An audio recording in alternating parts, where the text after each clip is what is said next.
Hey guys, so I wanted to quickly cover something that is often a huge hesitation when people think about coaching, and it is that I don't have time. And I will be the first to tell you that this was one of my biggest excuses when I thought about becoming a coach because I am a single mom. I don't have help. I was working another job from home at the time, and I just felt totally overwhelmed with already everything that was on my plate. And so I was like, how am I going to start to build a business when I feel like I don't have time for anything as it is?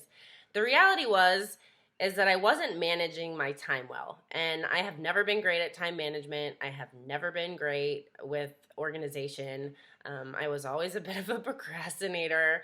And reality was that when I realized what this opportunity could do for my life, and I saw how it had changed other coaches' lives, I was like, you know what?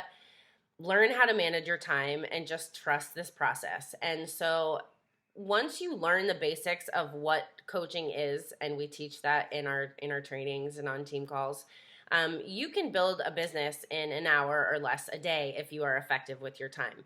And I personally built my business. My son was a year old when I started. I was nursing all through the night.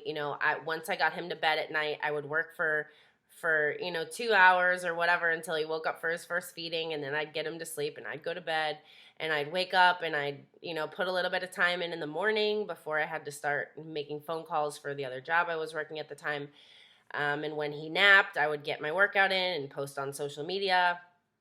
And then at night, I would get on team calls and I would check into trainings. And I personally have a lot of coaches on my team that like to, they work full-time jobs, so they schedule 1 hour at night to put into their business. Or like me, you kind of find time gaps in your day that you can use more effectively. And personally, I made a decision when I first started that if I was going to make coaching work, that I had to give some other things up. And so things that I personally gave up, I gave up watching mindless TV at night and, read a book or got in a training or watched a video instead. Instead of scrolling on Facebook when I woke up in the morning, I would post in my challenge groups to my challengers. I would post something on social media.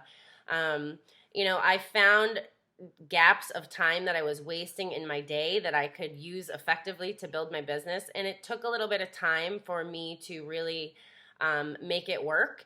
And, the thing is that a lot of people think this is a one size fits all opportunity, and it is not. It really, how much time you're going to put in your business depends on what you want to do with it, what your schedule is like, where you want to go.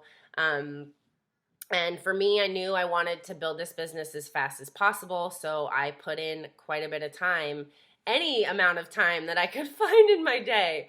And I often, still do, because I truly believe that if you want to change your life in the future, that it is worth making some small sacrifices for right now. And that has absolutely paid off for me and for a lot of the coaches on my team as well. So basically all comes down to, like that quote says, if you want something bad enough, you'll find a way. And if you don't want it bad enough, you find an excuse.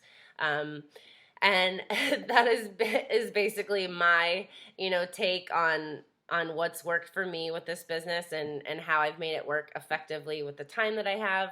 And like I said, in our trainings for our team, we teach you exactly what to do, how to do it.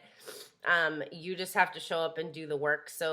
But there's really no guesswork of what to do. It's just you showing up and doing it. So I truly believe that anybody with any schedule in any situation can build this business if the desire to build it is there. So I hope that helps you understand how you can make time for this business. And if you have questions, please let me know. I'm happy to answer.